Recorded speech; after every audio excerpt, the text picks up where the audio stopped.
ನಮಸ್ಕಾರ, ನನ್ನ ಹೆಸರು ತಿಪ್ಪೇಶ್. ನಾನಿವತ್ತು ಒಂದು ಮಾತು ನಾನು ನಿಮ್ಮ ಮುಂದೆ ಹೇಳೋಕ್ಕೆ ಇಷ್ಟಪಡ್ತೀನಿ. ಏನಪ್ಪ ಅಂತಂತಂದರೆ, ದೊಡ್ಡವ್ರೊಂದು ಮಾತು ಹೇಳ್ತಾರೆ, ಮಾತು ಬಲ್ಲವನಿಗೆ ಜಗಳವಿಲ್ಲ, ಊಟ ಬಲ್ಲವನಿಗೆ ರೋಗವಿಲ್ಲ ಅಂತ ಹೇಳ್ಬಿಟ್ಟು. ನಾನಿವತ್ತು ವೀಡಿಯೋ ಮಾಡ್ತಿರೋ ಉದ್ದೇಶ ಏನಪ್ಪ ಅಂತಂತಂದರೆ, ಎಂತೆಂಥವ್ರು ಬಂದುಬಿಟ್ಟು ಸೋಷಿಯಲ್ ಮೀಡಿಯಾದಲ್ಲಿ ಏನೇನೋ ಮಾಡಿಕೊಂಡು ನಾನು ಅಷ್ಟು ಮಾಡಿದೆ ನೀನು ಇಷ್ಟು ಮಾಡಿದೆ ಅಂತ ಹೇಳ್ಬಿಟ್ಟು ಗೊತ್ತಾಕೊಂಡು ವೀಡಿಯೋಸ್ ಮಾಡ್ತಿದ್ದಾರೆ. ಹಾಗಾಗಿ ನಾನು ಇವತ್ತು ಯಾಕೆ ಟ್ರೈ ಮಾಡಬಾರ್ದು ಅಂತ ಹೇಳ್ಬಿಟ್ಟು ಇವತ್ತು ಒಂದು ವೀಡಿಯೋ ಮಾಡೇ ಬಿಡುವ ಅಂತ ಹೇಳ್ಬಿಟ್ಟು ಇವತ್ತು ಮೊಬೈಲ್ ಎತ್ಕೊಂಡಿದ್ದೀನಿ. ಸೊ ನನ್ನ ಹತ್ರ ಕಂಟೆಂಟು ಏನಿಲ್ಲ, ಕಂಟೆಂಟ್ ಏನು ಮಾಡಬೇಕು ಅಂತ ಗೊತ್ತಿಲ್ಲ. ಹೋಗ್ತಾ ಮುಂದಕ್ಕೆ ಹೇಳ್ತೀನಿ. ಸದ್ಯಕ್ಕೆ ನಾನೊಂದು ವಿಷಯದ ಬಗ್ಗೆ ಆಸಕ್ತಿಯಲ್ಲಿ ಇರೋದನ್ನ ತಗೊಂಡಿದ್ದೀನಿ. ಏನಪ್ಪ ವಿಷಯ ಅಂತಂದರೆ ಗೊತ್ತಾಗ್ತಿರ್ಬೋದು, ನನ್ನ ಹಿಂದೆಲ್ಲ ಕಾಣಿಸ್ತಾ ಇದೆ. ನಾನು ಅಡುಗೆ ಮನೆ ಬಂದಿದ್ದೀನಿ. ನನ್ನ ವಿಚಾರ ಬಂದ್ಬಿಟ್ಟು ಅಡುಗೆ ಮಾಡೋದ್ರಲ್ಲಿ ಸ್ವಲ್ಪ ಆಸಕ್ತಿ ಜಾಸ್ತಿ ಇದೆ. ಅದ್ರ ಜೊತೆಗೆ ನನ್ನ ಜೀವನದ ಕೆಲವೊಂದು ಮಾಹಿತಿಗಳನ್ನು ನಿಮ್ಮ ಮುಂದೆ ಹಂಚ್ಕೊಳ್ತೀನಿ. ಸೊ ಅದಕ್ಕೆ ನೀವು ಸಪೋರ್ಟ್ ಮಾಡ್ತಿರೋ ನಾಟ್ ಸಪೋರ್ಟ್ ಮಾಡ್ತಿರೋ ಗೊತ್ತಿಲ್ಲ, ಮುಂದೆ ನೋಡೋಣ. Thank you. ಮುಂದೆ ನಮ್ಮ ಪೂರ್ವಜರು ಬದುಕ್ತಾ ಇದ್ರು 100 ಕಾಲ, ಆದರೆ ಇವಾಗ ಬದುಕೋಕ್ಕೆ ಚಾನ್ಸ್ ಇಲ್ಲ. ಅದು ಕಳೆದು 50-60 ಬಂದು ನಿಂತ್ಬಿಟ್ಟಿದೆ. ಇನ್ನು ನಮ್ಮ ಮುಂದಿನ ಪೀಳಿಗೆಗೆ ಹಿಂಗೆ ಜೀವನ ಬರ್ತದೆ ಅಂತ ಗೊತ್ತಿಲ್ಲ. ಅದಕ್ಕೊಂದು ಮೇನ್ ಸೋರ್ಸು ಏನಿರ್ಬೋದು ಅಂತಂತಂದರೆ ಫಾಸ್ಟ್ ಫುಡ್ ಅನ್ನೋ ದುನಿಯಾದಲ್ಲಿ ಜನಗಳು ಪಿಜ್ಜಾ, ಬರ್ಗರು, ಐಸ್ ಕ್ರೀಮು, ಅದು ಇದು ಆಳ ಮೂಳ ಅಂತ ಹೇಳ್ಬಿಟ್ಟು ತಿಂದ್ಬಿಟ್ಟು ಇರೋ ಅರ್ಧ ಆಯುಷ್ಯವನ್ನು ಕಾಲ ಆಯುಷ್ಯ ತಂದ್ಕೊಳ್ಳೋದ್ರಲ್ಲಿ ಆಸಕ್ತಿ ಇಲ್ಲ. ಸೊ ಅದರಿಂದ ನಾನು ನಿಮಗೆ ಸಜೆಷನ್ ಮಾಡ್ತೀನಿ ಏನಂತಂತಂದರೆ, ತರಕಾರಿಗಳಿಗೆ ಹೆಚ್ಚು ಒತ್ತು ನೀಡಿ, ಫೈಬ್ರರ್ ಫುಡ್ನ ಚೆನ್ನಾಗಿ ಸೇವಿಸಿ. ಅದಕ್ಕೋಸ್ಕರ ನಾನು ಇವತ್ತು ನಿಮ್ಮ ಮುಂದೆ ಹೇಳ್ತಿದ್ದೀನಿ ತರಕಾರಿ ಬೇಳೆ ಸಾಂಬಾರ್ ಹೇಗೆ ಮಾಡೋದಂತ ನೋಡೋಣ. ತರಕಾರಿ ಬೇಳೆ ಸಾಂಬಾರಿಗೆ ಬೇಕಾಗುವಂಥ ಸಾಮಗ್ರಿಗಳು: ಸ್ವಲ್ಪ ನೆನೆಸಿಟ್ಟಿರೋ ಹುಣಸೆಹಣ್ಣು, ಹಿಂಗು, ಅರಿಶಿನ ಪುಡಿ, ತೊಗರಿಬೇಳೆ, ಟೊಮೊಟೊ, ಒಣಮೆಣಸಿನಕಾಯಿ, ನುಗ್ಗೆಕಾಯಿ, ಆಲೂಗಡ್ಡೆ, ಬದನೆಕಾಯಿ, ಗೆಡ್ಡೆಕೋಸು, ಕ್ಯಾರೆಟ್ ಆ್ಯಂಡ್ ಬೀನ್ಸ್, ಖಾರದ ಪುಡಿ ಆ್ಯಂಡ್ ಧನಿಯಾ ಪುಡಿ. ನಾವು ಮೊದಲಿಗೆ ಇಲ್ಲಿ 1 ಕಪ್ಪು ಟೀ ಕಪ್ಪಲ್ಲಿ ತೊಗರಿಬೇಳೆ ತೊಗೊಂಡು ಅದನ್ನು 2 ಕಪ್ಪು ನೀರಲ್ಲಿ ಕುಕ್ಕರ್ಗೆ ಹಾಕ್ಬಿಟ್ಟು ರುಚಿಗೆ ತಕ್ಕಷ್ಟು ಸ್ವಲ್ಪ ಉಪ್ಪನ್ನು ಹಾಕಿ ಸ್ವಲ್ಪ ಅರಿಶಿನ ಪುಡಿ ಹಾಕ್ಬಿಟ್ಟು 1-2 ಡ್ರಾಪ್ ಆಯಿಲ್ ಹಾಕ್ಬಿಟ್ಟು 1 ವಿಸಿಲ್ 2 ವಿಸಿಲ್ ಓಡಿಸ್ಕೊಳ್ಳೋಣ. ಓಕೆ, ಕುಕ್ಕರ್ನ ಹಚ್ಕೊಂಡು ಕಾಲ ಹೆಂಗಿದೆ ಅಂತಂತಂದರೆ, ನಮ್ಮದು 90s ಕಿಡ್ಸ್ ಇದರಲ್ಲಿ ಆ್ಯಡ್ ಆಗುತ್ತೆ. ಈಗ ಆಫ್ಟರ್ 2000 ಏನು ಹೇಳ್ತಾರೆ, ಜಂಜಿ ಕಿಡ್ಸ್ ಅಂತೆ. ಜಂಜಿ ಕಿಡ್ಸ್ ಮಾತ್ರ ಯಾಕೆ ಹೇಳ್ತಿದ್ದೀನಿ ಅಂತಂತಂದರೆ, ನಾನು 2018 ಬೆಂಗಳೂರಿಗೆ ಬಂದೆ. ಅದನ್ನು ಮಾಡಬೇಕು, ಇದನ್ನು ಮಾಡಬೇಕು, ಹಂಗೆ ಹಿಂಗೆ ಅಂತ. 2026 ಮುಗಿದೋಯ್ತು. ಇನ್ನೂ 10 ವರ್ಷ ಇದೆ, ಗೊತ್ತಿಲ್ಲ ಏನು ಮಾಡ್ತೀನಿ ಅಂತ. ಒಟ್ಟಿನಲ್ಲಿ ಮಾಡ್ಬೇಕಂತ ಬಂದಿದ್ದೀನಿ, ಮಾಡ್ತೀನಿ. ಜಂಜಿ ಬಗ್ಗೆ ಯಾಕೆ ಮಾತಾಡ್ತೀನಿ ಅಂತಂತಂದರೆ, 2011 ಒಂದು ಹುಡುಗ ಹುಡ್ತಾನೆ ಇಲ್ಲಿ ಬಿಹಾರಲ್ಲಿ.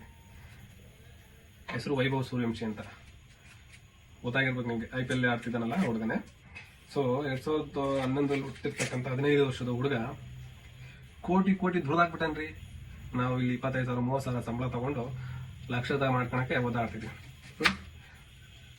ಅವನೊಬ್ಬನೇ ಅಂತಲ್ಲ, ಅವನ ಥರ ಇರೋ ಹುಡುಗರು ಈಗ ನಾವು ಫಾಸ್ಟ್ ಜನ್ರೇಷನಲ್ಲಿ ಇಷ್ಟು ದುಡ್ಡು ಮಾಡಿಕೊಂಡು ಆ ಕಡೆ ಈ ಕಡೆ ಅಂತ ಹೇಳ್ಬಿಟ್ಟು ಹುಡುಗಿ ಕೂಟೆ ಡೇಟ್ ಮಾಡಿಕೊಂಡು ಲೈಫ್ನ ಎಂಜಾಯ್ ಮಾಡ್ತಾರೆ. ಬಟ್ ನಮ್ಮ ಹುಡುಗರು ಅವರೇ 30 ಜನ್ರೇಷನಲ್ಲಿ 90s ಕಿಡ್ಸ್ ಅಂತ ಹೇಳಿದ್ನಲ್ಲ, ಅವರು ಈಗ ಹೇಳ್ಕೊಂಡಿದ್ದಾರೆ ಹೆಂಗಂತ, ವಯಸ್ಸಾಗಿ ಮದುವೆ ಮಾಡು ಅಂತ ಕೂಕೊಂಡು ಹೊಡ್ಕೊಂಡ್ಬಿಡ್ತು. ಅದು 90s ಕಿಡ್ಸ್ ಪ್ರಾಬ್ಲಮ್ ಅಲ್ಲ, ಆ ಜೀವನನ ಅಷ್ಟು ಅನುಭವಿಸ್ಕೊಂಡು ಬಂದಿದ್ದೀವಿ. 90s ಕಿಡ್ಸಲ್ಲಿ ಏನ್ರಿ ಇತ್ತು, ಏನಿತ್ತು ಹೇಳ್ರಿ? ಎಮೋಷನಿಗೆ ಬೆಲೆ ಕೊಡ್ತಾಯಿದ್ರು, ತಂದೆ ತಾಯಿನ ಸಾಕ್ತಾಯಿದ್ರು, ತಂದೆ ತಾಯಿಗೆ ಬೆಲೆ ಕೊಡ್ತಾಯಿದ್ರು. ಆಗಿನ ಕಾಲದಾಗೆ ಒಂದೊತ್ತು ಊಟ ಮಾಡಿದ್ರು, ಕಣ್ ತುಂಬ ನಿದ್ದೆ ಸಾಕಪ್ಪ ಅದೇ ಜೀವನ ಅಂತ ಹೇಳ್ಬಿಟ್ಟು ನಿಮ್ಮದೇ ಮಲಗ್ತಿದ್ರು. ಬಟ್ ಕಾಲ ಹಂಗೆ ಇಲ್ವಲ್ಲ, ಬದಲಾಗಿದೆ. ಓಕೆ, ಬಂದಾಗಿದೆ. ಈಗ ಬೇಕಾಗಿರೋ ತರಕಾರಿಗಳನ್ನೆಲ್ಲ ಕಟ್ ಮಾಡಿ ಇಟ್ಕೊಂಡಿದ್ದೀನಿ. ಹಾಗೆ ಒಂದು ಕುಕ್ಕರ್ನ ತೊಗೊಂಡು ಸ್ಟವ್ ಮೇಲೆ ಇಟ್ಬಿಡೋಣ. 2-3 ಟೇಬಲ್ ಸ್ಪೂನ್ ಎಣ್ಣೆ ಹಾಕ್ಬಿಟ್ಟು ಅದಕ್ಕೆ ಸ್ವಲ್ಪ ಸಾಸಿವೆ ಹಾಕೋಣ. ಸಾಸಿವೆ ಅಂತ ಹೇಳ್ಬಿಟ್ಟು ಕಾಫಿ ಪೌಡ್ರ್ ಹಾಕಕ್ಕೆ ಹೋಗ್ಬಿಡ್ತಿದ್ದೆ. ಸಾಸಿವೆ ನೋಡಿ, ನಮ್ಮ ಹೆಂಗಸರು ದುಡ್ಡನ್ನ ಎಲ್ಲೆಲ್ಲೋ ಬಚ್ಚಿಟ್ಟವ್ರೆ. ಸಾಸಿವೆ ಡಬ್ಬದಲ್ಲಿ ಹಿಂದೆ ಹಾಕ್ತಿದ್ರಲ್ಲ, ಅದಿಲ್ಲ ಅಂತ ಮನೆ ಒಂದು ಬೀರ್ ಕೊಡ್ಸೀನಿ. ಬೀರಾಗಿ ಇಟ್ಕೊಂಡೋಗ್ಬಿಟ್ಟು ಸಾಸಿವೆ ಡಬ್ಬದಲ್ಲಿ ಹಾಕಿದೆ. ಓಕೆ, ಎಣ್ಣೆ ಬಿಸಿಯಾಗಿದೆ, ಸ್ವಲ್ಪ ಸಾಸಿವೆ ಹಾಕೋಣ. ಸಾಸಿವೆ ಹಾಕ್ಬಿಟ್ಟು ಸಾಸಿವೆ ಚಿಟಪಟ ಅನ್ನೋ ತನಕ ಫ್ರೈ ಮಾಡಬೇಕು. ಸಾಸಿವೆ ಚಿಟಪಟ ಅಂತಾಗಿದೆ. ಈಗ ಹಿಂಗೆ ಹಾಕೋಣ. ಹಿಂಗೆ ಹಾಕಿದರೆ ಹಿಂಗೆ ಸ್ವಲ್ಪ ಬುದ್ಧಿ ಬರುತ್ತೆ ಅಂತ ಹೇಳ್ತಾರೆ. ಅದು ಎಷ್ಟು ಮಟ್ಟಿಗೆ ಬರ್ತಂತ ಗೊತ್ತಿಲ್ಲ. ಒಣಮೆಣಸಿನ್ಕಾಯಿ ಹಾಕಿದ್ದೀನಿ, ಈಗ ಒಂದೆರಡು ಸಣ್ಣದಾಗಿ ಸ್ಲೈಸ್ ಮಾಡಿರ್ತಕ್ಕಂಥ ಈರುಳ್ಳಿ ಹಾಕೋಣ. ಸ್ವಂತಿದೆ ಯಬ್ಬ ಎಣ್ಣೆ ಭಾಳ ಕಾದ್ಬಿಟ್ಟೈತೆ. ಇರಲಿ ಹಾಕೋಬಿಟ್ಟು ಸ್ವಲ್ಪ ಆ ಕಡೆ ಈ ಕಡೆ ಮಾಗಾಡ್ಸ್ಕೋಬೇಕು. ಎಲ್ಲ ತುಂಬ ಇದೆ. ಅಡುಗೆ ಕೆಲ್ಸ್ಬಿಟ್ರೆ ಮನೆಯವ್ರು ಏನಿಲ್ಲ ಬೈದಾಕ್ಬಿಡ್ತವ್ರೆ. ಈಗ ಕಟ್ ಮಾಡಿರೋ ತರಕಾರಿನ ಒಂದೊಂದೇ ಹಾಕೋಬೇಕು. ನೀವೇನು ಹೇಳ್ರಿ, ಈ ಬೆಂಗಳೂರಾಗೆ ಈ ಪ್ರೆಷರ್ ಲೈಫ್ ಇದೆಯಲ್ಲ, ದುಡಿಬೇಕು ಅಂತ ಇಷ್ಟೇ ಮಾಡಿದ್ರು ಉಳಿಯಲ್ಲ ಅಂತಂದ್ರೆ ಎಷ್ಟು ದುಡಿಬೇಕು ಹೇಳ್ರಿ. ನಾನು ಮಾಡಿದೆ 2 ತಿಂಗಳ ಡ್ಯೂಟಿ ಮಾಡಿದೆ. ಒಂದು ಕಡೆ ಅಲ್ಲದೆ 2 ಕಡೆ ಮಾಡಿದೆ, ಆದರೂ ಏನು ದಬ್ಬಕ್ಕಾಗಿಲ್ಲ, ಕಿತ್ತಳಕ್ಕಾಗಿಲ್ಲ. ಸ್ವಲ್ಪ ಟೊಮೆಟೊ ಹಾಕ್ಬಿಟ್ಟು ಟೊಮೆಟೊ ಸ್ವಲ್ಪ ಬೆಂದ ತನಕ ಹಾಲು ಬಿಟ್ಕೊಳ್ಳೋ ತನಕ ಸ್ವಲ್ಪ ಮಾಗಾಡಿಸಿ. ನಮ್ಮ ಕಡೆ ಮಾಗಾಡಿಸಿ ಅಂತಾರೆ, ನಿಮ್ಮ ಕಡೆ ಏನಂತಾರೆ ಅಂತ ತಿಳಿಸಿ ಕಮೆಂಟಲ್ಲಿ. ನೆಕ್ಸ್ಟು ಬೀನ್ಸ್ ಹಾಕೊಳ್ಳಿ, ಆಮೇಲೆ ಗೆಡ್ಡೆಕೋಸು ಹಾಕೊಳ್ಳಿ, ಆಮೇಲೆ ಕ್ಯಾರೆಟ್ ಹಾಕೊಳ್ಳಿ, ಆಮೇಲೆ ನುಗ್ಗೆಕಾಯಿ ಹಾಕೊಳ್ಳಿ, ಆಮೇಲೆ ಬದನೆಕಾಯಿ ಹಾಕೊಳ್ಳಿ. ನಾನೇನೋ ಮಾಡ್ತಿರೋದು ನೋಡಿದ್ರೆ, ಯಾವುದಾದ್ರೂ ಮದುವೆಗಾದರೂ ಹೋಗ್ಬಿಟ್ಟು ಕಾಂಟ್ರಾಕ್ಟ್ ತೊಗೊಂಡ್ಬಿಟ್ಟು ಕೆಲಸ ಮಾಡಿಬಿಟ್ರೆ ಇಷ್ಟಿನ ದುಡ್ಡು ಭಾಳ ಚೆನ್ನಾಗೇ ಬರ್ತದೆ. ಏನು ಮಾಡ್ತೀಯ, ದೇವರು ನನ್ನ ಹಣೆ ಬರೋಣ ಇಲ್ಲಿ ಬರ್ದವನೆ. ತರಕಾರಿ ಎಣ್ಣೆಯಲ್ಲಿ ಚೆನ್ನಾಗಿ ಬೆಂದು ಅರ್ಧ ಬೆಂದ್ಬಿಡ್ಬೇಕು ರೀ. ನಾವು ಬೇಯಿಸಿರೋ ಬೇಳೆನ ಹಾಕೊಂಡು ಅಷ್ಟೊತ್ತಿಗೆ ಅರ್ಧ ಬೆಂದ್ಬಿಟ್ರೆ ಆಮೇಲೆ ಮುಚ್ಚಿಬಿಟ್ಟು 2 ವಿಸಿಲ್ ಹೊಡ್ಸ್ಕೊಂಡ್ಬಿಟ್ರೆ ಮುಗಿದೋಯ್ತು, ಸಾಂಬಾರು ರೆಡಿ. ನೋಡಿ, ನಾನು ಈ ಸಾಂಬಾರು ಮಾಡೋದಕ್ಕೆ ಯಾವುದೇ ತರಹದ ಮಸಾಲೆಗಳನ್ನು ರುಬ್ಬಿಲ್ಲ, ಮಾಡಿಲ್ಲ, ಪ್ಯೂರಾಗಿ ಮಾಡ್ತಾಯಿದ್ದೀನಿ. ಯಾವುದೇ ಟೇಸ್ಟ್ ಪೌಡರ್ ಆಗಲಿ ಏನೂ ಆಗ್ತಾಯಿಲ್ಲ. ಒಂದ್ಸಲ ತಿಂದರೆ ಗೊತ್ತಾಗುತ್ತೆ. ನೀವಂತೂ ತಿನ್ನೋಕ್ಕಾಗಲ್ಲ, ನಾನು ತಿಂದ್ಬಿಟ್ಟು ನಿಮ್ಗೆ ಹೇಳ್ತೀನಿ. ಡೌಟ್ ಇತ್ತಂದರೆ ಬೇರೆ ಯಾರಿಗಾದ್ರು ಕೊಟ್ಬಿಟ್ಟು ಕೇಳಿಸ್ತೀನಿ. ಇವಾಗ ತರಕಾರಿ ಸ್ವಲ್ಪ ರುಚಿಯಾಗಿ ನಾಲ್ಗೆಗೆ ಟೇಸ್ಟ್ ಸಿಗಬೇಕಲ್ಲ, ಅದಕ್ಕೋಸ್ಕರ ಸ್ವಲ್ಪ ಟೇಸ್ಟಿಗೆ ತರಕಾರಿ ಇಟ್ಕೊಳ್ಳೋದಕ್ಕೆ ಸ್ವಲ್ಪ ಉಪ್ಪನ್ನು ಹಾಕೋಣ. ಉಪ್ಪಿಗಿಂತ ರುಚಿ ಬೇರೆ ಇಲ್ಲ. ನೋಡಿ, ತರಕಾರಿ ಎಲ್ಲ ಚೆನ್ನಾಗಿ ಅರ್ಧ ಬೆಂದಿದೆ. ಒಪ್ಪಿಕೊಂಡವರು ದಡ್ಡರಲ್ಲ. ತರಕಾರಿ ಎಲ್ಲ ಬೆಂದು ಇದಾಗ್ತಿರೋ ಸಮಯ. ಈಗ